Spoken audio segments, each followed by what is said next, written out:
Bismillahirrahmanirrahim. I'm Aisha Jannat and this is Aisha Jannat YouTube channel. आज का सबक आयत नंबर 9 सूरह मुल्क के हिफ्ज़. बिस्मिल्लाहिर्रहमानिर्रहीम.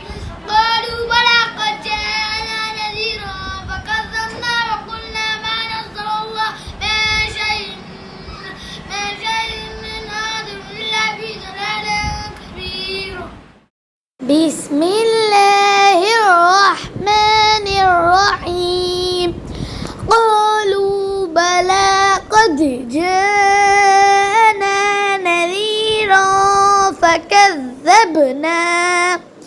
فكذبنا وقلنا ما نزل الله من شيء